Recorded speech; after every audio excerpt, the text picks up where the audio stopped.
Stepping into your life and your home. And likely you are sheltered at home. And as Philip used the word unprecedented, it is truly that. And the other two words that I hear in this season, unprecedented, unparalleled, unchartered, all those words are extremely accurate. So, what I want to do in our brief time is to try and articulate the nature of trauma, what we are in, not only individually in our homes in this country, but globally. We are in a season of some of the most severe trauma I have ever encountered personally or professionally. And it's just imperative that we have a better sense of what happens to our heart, our mind, our body, in the midst of any trauma, past trauma, current trauma, future trauma. So let me underscore that trauma seems to involve three core elements, and we have that to the nth degree. First is a sense of threat, danger, harm, where something that has occurred was never meant to have been suffered. So even a traffic accident, the loss of a job, any ending, any disaster, any sense of decay, death, all are a violation of what it was meant for us to know what life would have been like in Eden. And so we need to compare our life not to another, not to another person or even another time, but what would life have been like if our bodies, our very soul had been in Eden? And so when you have any threat or harm, you have the beginnings of trauma. But when you add a second factor, and that's uncertainty, then you are talking about the interplay of harm now with anxiety and or panic. And that sense of, we look at a world currently that we could say economically, politically, physically, health-wise, relationally, we do not have a clue when this COVID-19 will have some level of resolve. If you look at some of the reports, it's suggesting that we might have a vaccine in 12 months to 18 months. That's the discovery and the utilization to prove that it doesn't actually do greater harm. The actual distribution of that vaccine, we're looking probably at the year 2022. But I gave you just a bit of information that I've read, but we don't know. And so what we're living with is a craving for information that gives us some degree of control, some degree of manageability. But trauma, when you have threat, add to uncertainty. And now a third issue, and that's the experience of powerlessness, where at a global, really almost at a house individual level, family level, yes, you're to wash your hands. Yes, you're to socially distance. You're meant to wear a mask in certain settings. And they all give a relative degree of manageability. But the fact is, as one of my clients said, is I could touch a doorknob and 3 days to 5 days later be dead. That's the sense of powerlessness that you don't know, you can't control, and we live in the midst of a severe potential for personal, relational harm. That's the nature of trauma. And so, what's the debris? What comes as a consequence of any form of trauma? Whether we're talking about trauma, sexual abuse that occurred 20, 30 years ago, whether we're talking about the midst of trauma that you're experiencing, being overwhelmed by the level of exhaustion, the level of demand, homeschooling, still going to work, at least through Zoom, interacting with people in your own family. I mean, we are in a period of trauma. What is the inevitable consequence of any form of trauma, but particularly trauma related to this unchartered period? Well, three words that I want you to just consider. The first is the word fragmentation. Second word is the notion that there will be some degree of numbing. Dissociation is another fancy word for that. And a third word is alienation. And it's so imperative that you begin to name where these realities are playing out in your own body, your relationships, your own sense of self. So fragmentation. My wife Becky asked me yesterday when I got back from my office in my garage back to our home, about a 10-second walk. She said, "How was your day?" And I said, "It was good. It was a good day." And she said, "Well, who'd you talk to? What did you do?" And even though I had just left my day, walked from my garage to my house, when she asked, "What did you do?" I was a blank. And I could not fathom what I had done in 5 or 6 appointments until I looked at my calendar. And even then, there wasn't a clarity. So, fragmentation, if we can just, again, not to tire you or bore you, but to say when you bear any level of trauma, there are portions of your brain that begin to shut down. The left frontal lobe, which holds our ability to do what's called executive functioning, planning, thinking, will, decision making, essentially goes offline in the middle of trauma. Uh, an area called Broca's area that manages more our ability to speak, that is language, begins to shut down in the midst of trauma. Really, in some ways, our left hemisphere shuts down when we're in trauma, and our right hemisphere actually gets accentuated. And the difference between that, and it's very, I'm being very global and superficial when I say this, the left hemisphere manages more the cognitive processes, thinking, choosing, language. The right hemisphere is much more sensual, sensuous. In that sense, it manages senses, it manages images, it has impressions. What happens, and it's why so often our dream life is accentuated and at times bizarre in the midst of periods like this, is because our right hemisphere is highly active and our left hemisphere is somewhat offline, which leads us feeling fragmented. You see that even in syntax, on thought processes, in just being able to get something done, what you could have done prior to this. Have a plan, execute it, assess it, reevaluate, do it again. It's all broken down.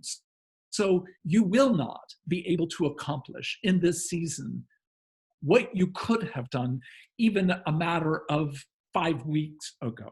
So we're all to some degree fragmented, and we're going to show that in a various sundry fashions, but we need to come to a second issue, and that's we're struggling with what's called dissociation, numbing, distracted, the ability to like have a focus, be able to keep continuity and movement through it.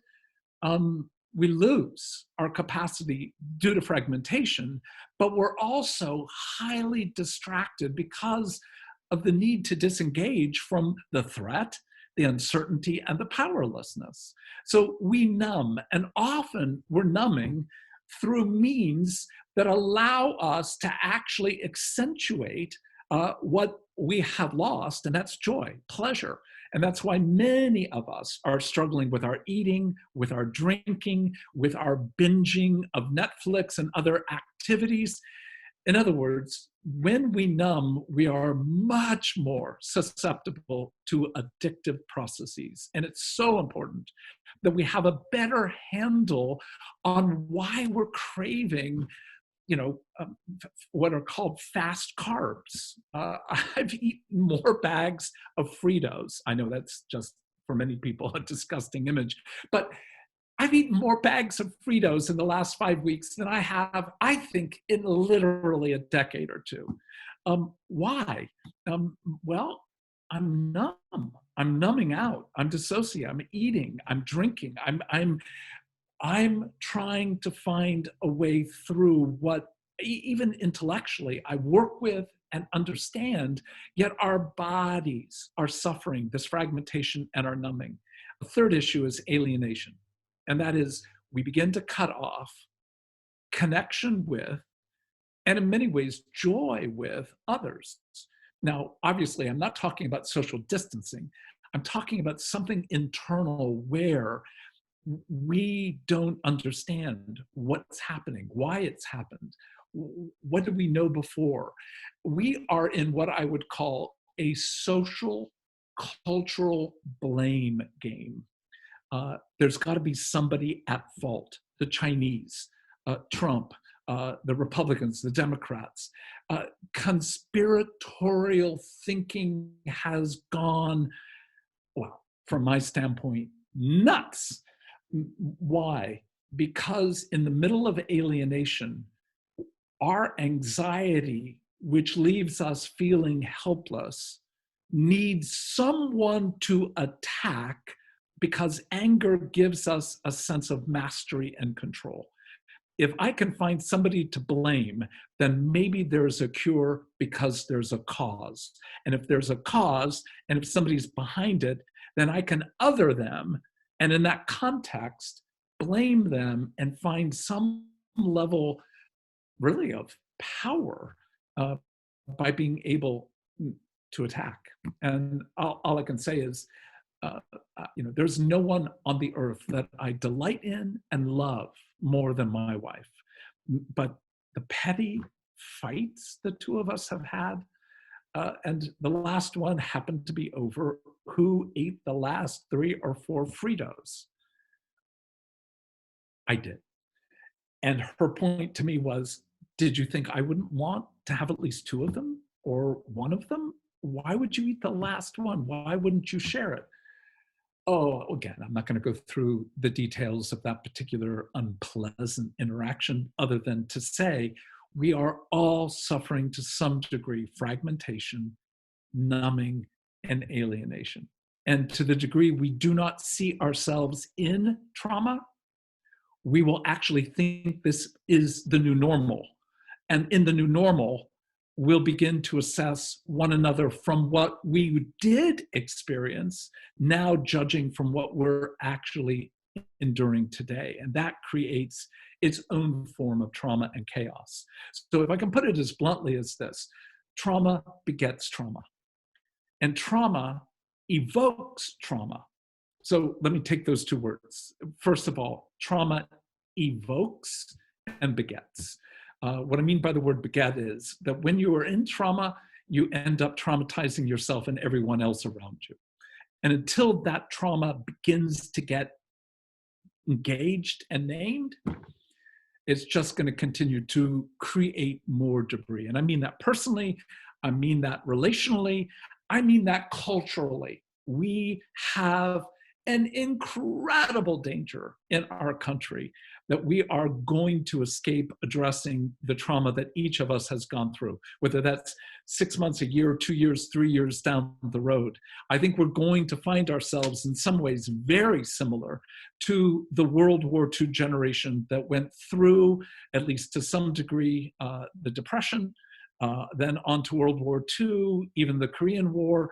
And if you knew anyone, your parents or grandparents went through that generation, let me just say that was an immensely traumatized group of people who never spoke about their trauma, who never engaged the reality of the harm that came because of that process of fragmentation and numbing dissociation, addiction, plus the issue of alienation. And as a result, we had a immensely high number of people who struggled with alcoholism, who perpetrated abuse, sexual abuse, domestic violence. In other words, you can't escape trauma in your body or in the larger culture. And I am at least calling us to begin to name for ourselves where this is living out in a way that actually is going to, in the long run, do tremendous harm, even once we have escaped something of the dark and ill effects of COVID-19. So, begetting, we need to be aware of where we're creating debris, trauma debris for ourselves and for others.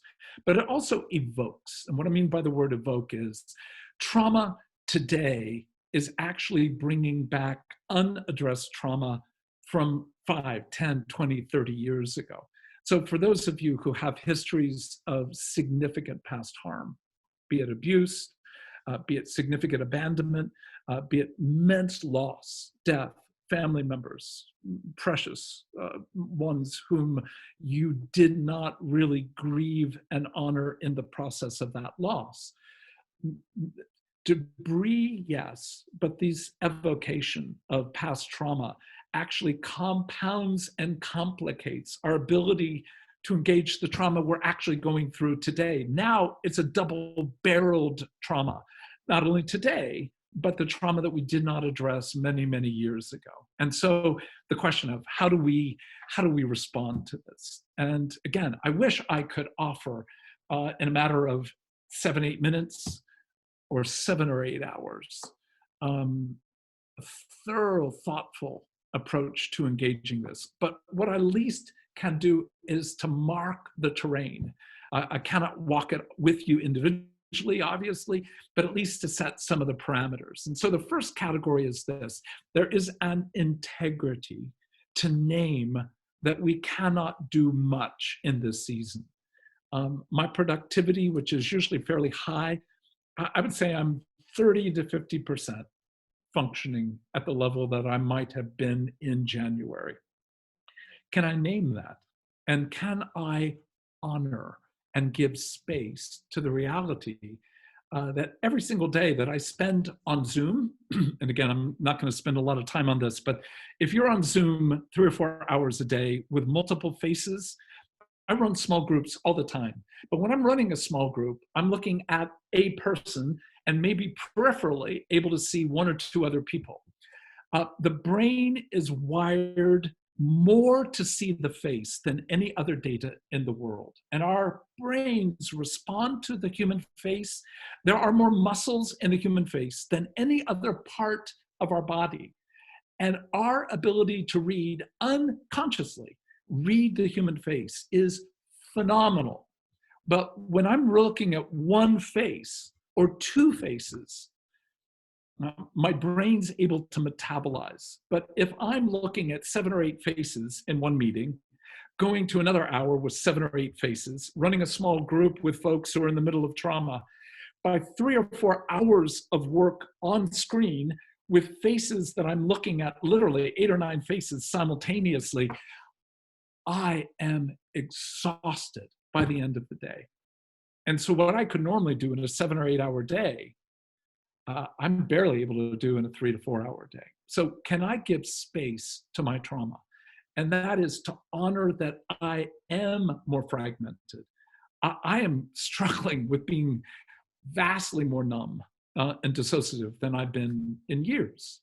And petty fights over Fritos, come on, it's just crazy. And yet, can I honor by actually blessing? And I know that is such a radical and opens up so many questions, but the bottom line is, can I bless what my body is suffering?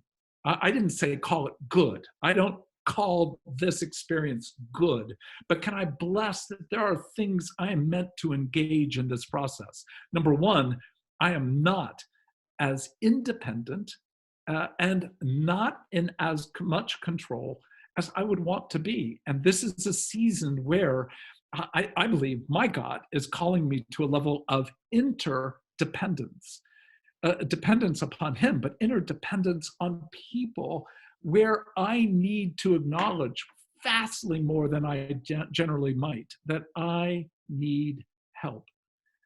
When you have in Scripture the interaction with a man whose son had just been cured by Jesus, and Jesus asks, essentially, do you trust me? And he says, I believe, help my unbelief. I need to name in the middle of trauma, I'm a follower of Jesus Christ. But I also doubt Him, question Him. And in fact, I'm actually led to question God through the reading of the Psalms. I mean, there are more Psalms of complaint, there are more Psalms of lament than there are of praise or thanksgiving. So the God we follow is a God who actually invites us into conflict with Him. actually invites us to wrestle, to fight with him. And that, I know, is so contrary to what many people would hold as the basis of a living faith. But the real living faith is the kind of faith that can actually question the very goodness of God. I don't know, I don't have a clue what is happening in the eternal realm other than COVID-19, no more than World War II, or any other disaster is a surprise to the living God. Is God the cause of COVID-19? I say this, well, hell no. Is hell the cause of COVID-19? I doubt directly, but in one sense, all disease, all death is in many ways the playground of evil's desire to distort really the core question that we're all asking, and that is God good? Is God good? And the only means by which I know how to address that question is to look at the cross, to look at the death of Jesus, and to know that the death of Jesus, as we understand the word atonement, actually in some way draws my heart into a level of relationship where not only is my sin addressed and death addressed, but because of the resurrection, what I can say is death does not get the final word. If that's accurate, if that's true, then what it calls me to do is to be in a living relationship where I get to bless even the midst of my own heartache by being able to honor it and own it and to bring it before the living God without shame or without fear. So as I struggle with God, the key word is the word help. I believe, I unbelieve, but I'm asking for help with regard to my unbelief. So the ability to name, I am alienated. I am numb. I'm particularly fragmented. So if I made any sense during this whole process so far, what I would say is that's the work of God. Plus, I've also taught this material for probably 30 years. And given that, there may be a little more elegance than what's actually showing up as I try to make a decision as to whether or not we're going to eat out tonight. Eat out meaning go get food and bring it back, or whether we're going to make a meal at our home. So many simple things are now far more complicated. Can I name that, honor it, give space to it, and actually bless that in this process, something of my own heart is awakening. Awakening to what? Well, I'll just put very simply, I had 3 or 4 days where my dreams as an older man with some comorbidity with regard to my lungs, I have danger, real danger of if I contract COVID-19 as to what will occur. And I had 3 or 4 days of just plain simple being just terrified of dying, and particularly dying alone. And in that process, I remember literally coming out of my house to come to my office. And I don't know how to put language to this other than to say, I heard Jesus ask me a very direct question. And he said, are you more afraid of dying than anything else? And it was just one of those questions where internally I'm like, duh, yeah. And then what I heard him say is this, and who do you fear more, death or the love of God? And I am not going to try and explain other than to say at that moment, I really did hear what he was asking. In the middle of my trauma, will I bring all that I am to him, even my fear, and to allow that fear to get acknowledged, that actually the fear of God is the beginning of wisdom. And in that sense, the fear of death is legitimate, but too small. The fear of God opens the door not to his judgment, because his judgment's already been taken out on Jesus. Not that he won't love me. His love is undivided toward me. But if that's all true, then what am I really afraid of in this time? Loss of my income, death, physical illness? Or is it that somehow in this time, his pursuit of me is actually more intense, more extreme? He's committed to my life, but to my soul, not to necessarily my physicality and my extension of my life through the next year or 10 or 20. The bottom line, if I can put it very quickly, is trauma opens our heart to the reality of what we most want and what we most trust as we live our lives. So I'm going to open the door to questions and see if we can take this a bit further. Abigail asks, what significance is there, if any, to the entire world experiencing shared trauma? Brilliant question. And again, as we engage these questions, I can give you a thought, but I don't think I have enough arrogance to think I have an answer, just a thought. And again, one of the things I would wish for is the ability to have an actual interaction. But again, in our day, this is only possible. What I would say is this: if there is a call, it is back to a level of revival. I think we have seen in our church and many churches more people engaging, wanting to know the gospel than any other season. I've been praying for revival since the revival that caught me into the gospel in the early 70s. I think there's going to be a tremendous move of God. Now, again, does that explain?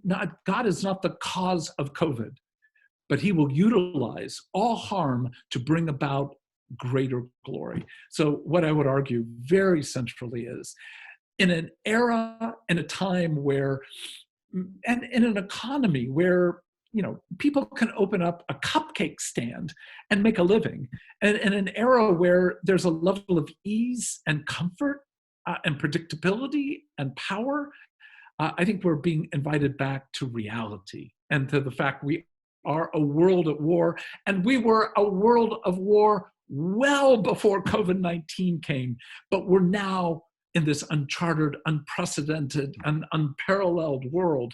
We're being called back to reality. And in that reality, a lot of us are facing how entitled, how deeply committed we are to our own comfort and our own convenience and our own control. And once we begin to face what that does to the human heart and what we do with our own presumption, I think it's indeed a call back to the gospel. So that's as simply as I can put it.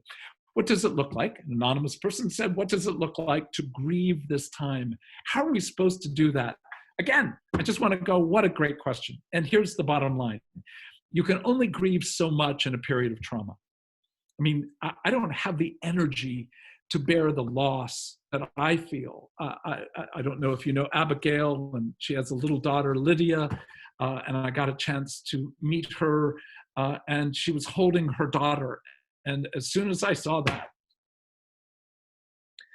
I have a precious new granddaughter, and she's 3 months old, and I got to be with her for the first 5 weeks. And I am craving to be with her.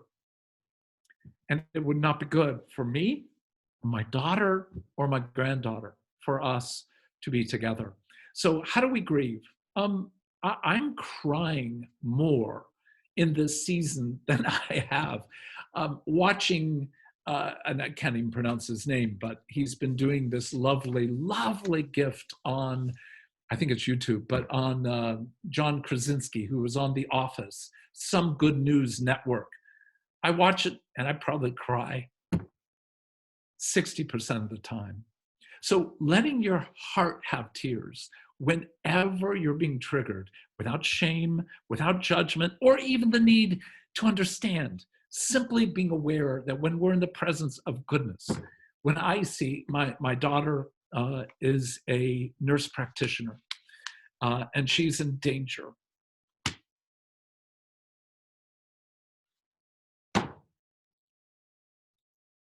Healthcare workers, grocery store. I mean, we are appreciating people who are standing on our behalf.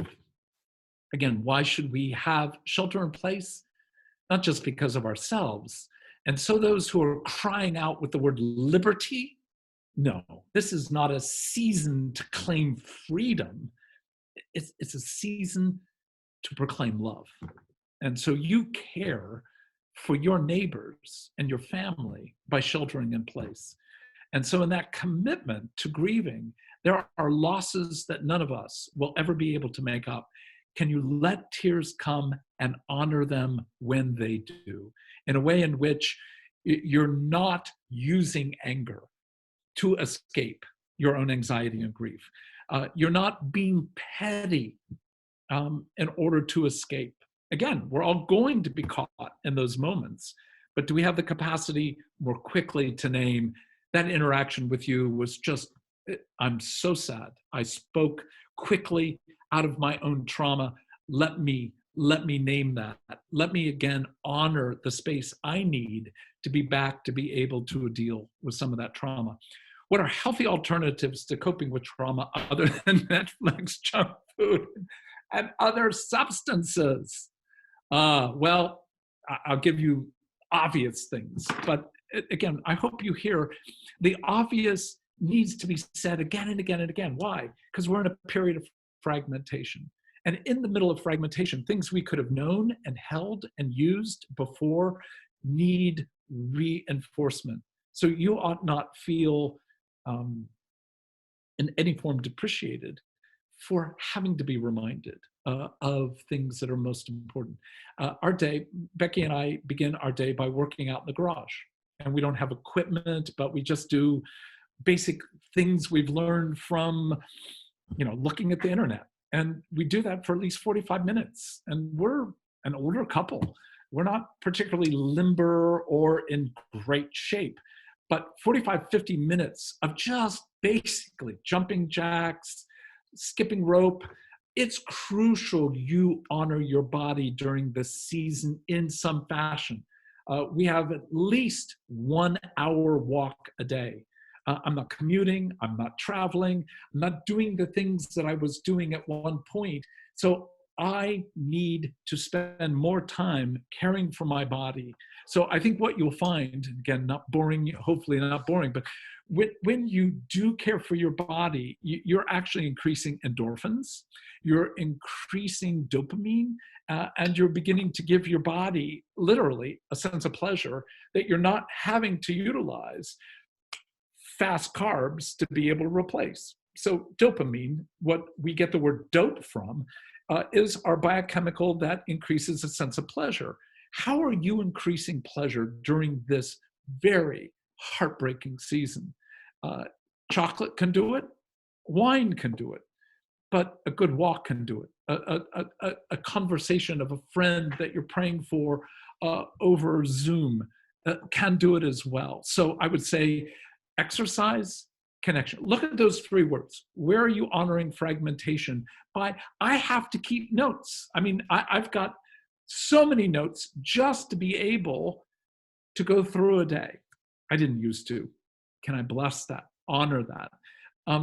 With regard to numbness, opening my heart to allow my heart to grieve and to be brought to tears. I mean, every time I see them show New York at 7 p.m., banging on pots, applauding. Of course, my eyes go to my daughter, but nonetheless, to all the healthcare workers, let your heart, to the degree you can, to cry, to have places where you just, I doubt your neighbor's going to freak out if you go in the backyard and scream. The healthy things you begin to do to address fragmentation, numbing, and alienation are going to create. So having a warm bath with a candle, having a very favorite thing you look forward to every week, those are things that I think will actually lead to incredible good. Thank you for saying you question God and naming that as okay to do. I'm not saying it's okay to do. The Bible, and it's the book for me, demands. It doesn't let me, but again, I'm not questioning your question. I'm just saying the Bible demands that you question God.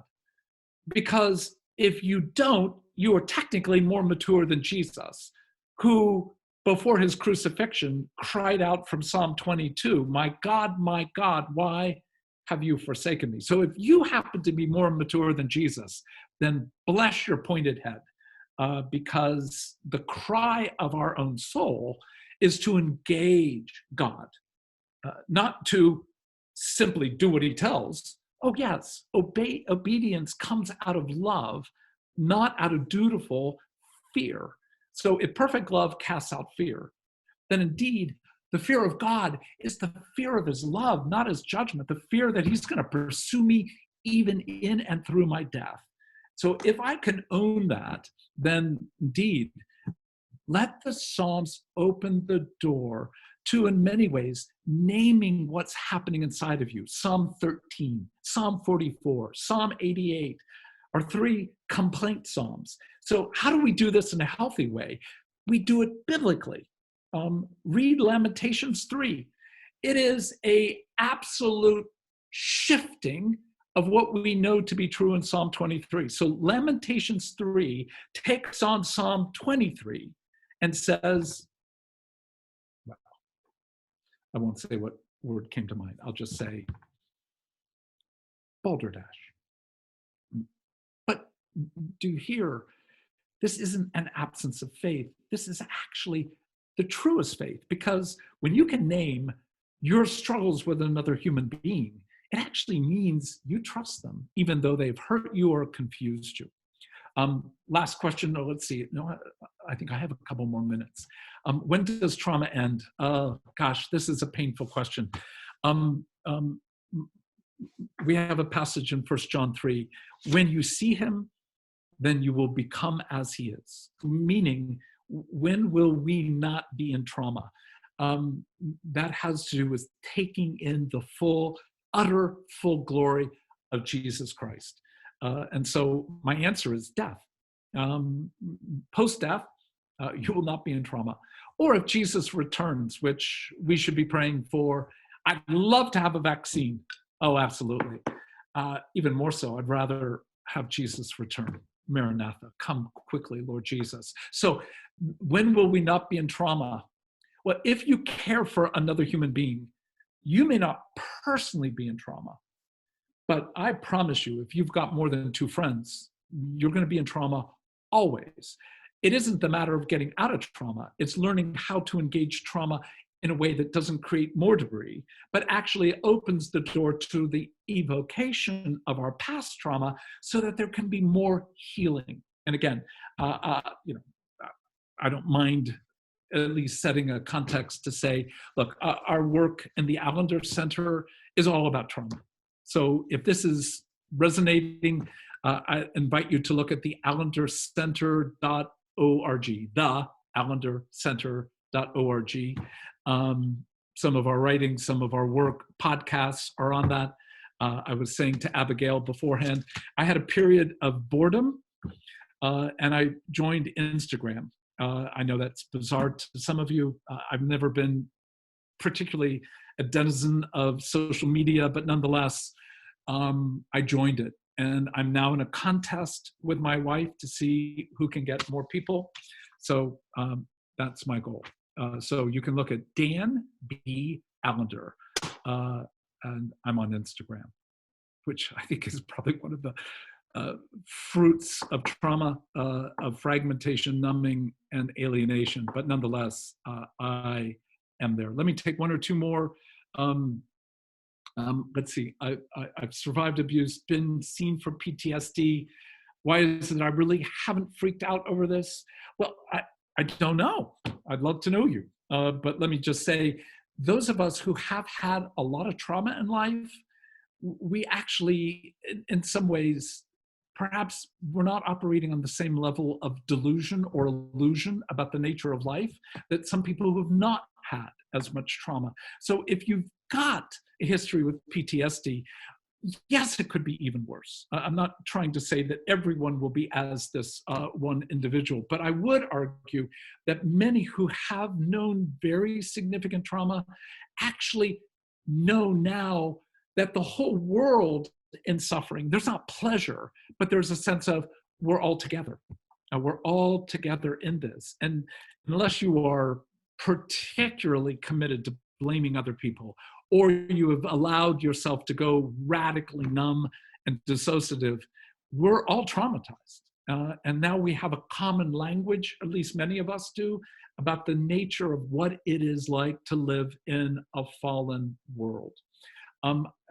Abigail and Philip gave me the chance to be a little longer than 11, or my 11 o'clock. I think you're 1 o'clock. So I'm going to take just a couple more. In this collective traumatic situation where people are typically leaning on support, going through trauma too, do you have practical suggestions for how we support people and ask for support as well? Amen. Bottom line is, those 3 points that I keep emphasizing are things we should be asking one another. How are you in this period of fragmentation? We ought not be ashamed of naming that I'm not thinking as well. I've made some bad decisions, even in the last couple weeks. You need to be able to name, but also invite people to name on your behalf and on their behalf. So just to ask, are you aware that we're in trauma? And are you aware that trauma always brings fragmentation? How are you doing in that? Numbness, again, almost everyone is experiencing some level of increase of at least, and maybe it's too strong and maybe not strong enough, addictive processes. Several bags, more than several, about 4 bags of Fritos.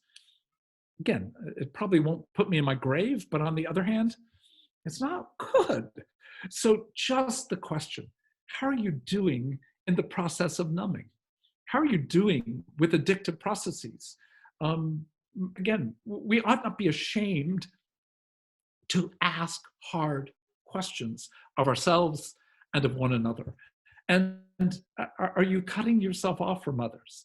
Again, if you're having Zoom happy hours, fine. That's just light conversation. How you doing? What's new? Et cetera, et cetera. And the answer is, what's new? Every day blends into another. My wife and I watched the Bill Murray Groundhog Day, just because it's true. This is Groundhog Day. So the ability to invite significant, rich, kind questions, that's what we need from one another. And the ability not to offer cheap advice, not the ability to give a Bible quote as if that's going to be the cure, but an engagement of our hearts in the truth we know to be true, the truth that scriptures bring to bear about the nature of reality. Yeah, that's what we need to engage one another well. What are your thoughts on how worship has moved to the digital format, often forgetting the sacraments and grieving the loss of our corporate worship? Again, I love my church, and I love what our church is doing, which is engaging in a digital way. Why? Not out of fear. Our pastor has been extremely clear, not out of fear, but out of love. And so every Sunday feels somewhat similar to the loss of being able to see my children and grandchildren, meaning I am so grateful for Zoom. I'm so grateful for the means by which I can be in live conversation and see my granddaughters, my grandsons, my daughters, my son-in-laws, my daughter-in-law, etc. I thank God we're in this era. On the other hand, it only exacerbates the loss. So can we hold both?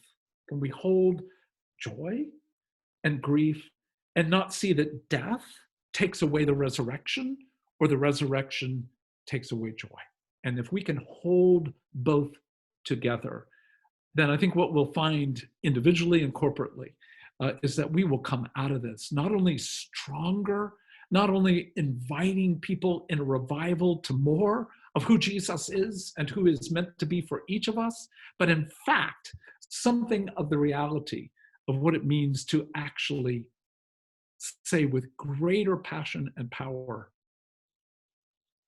that death does not get the final word. So thank you. Thank you for the privilege of being with you. And I'm on Instagram.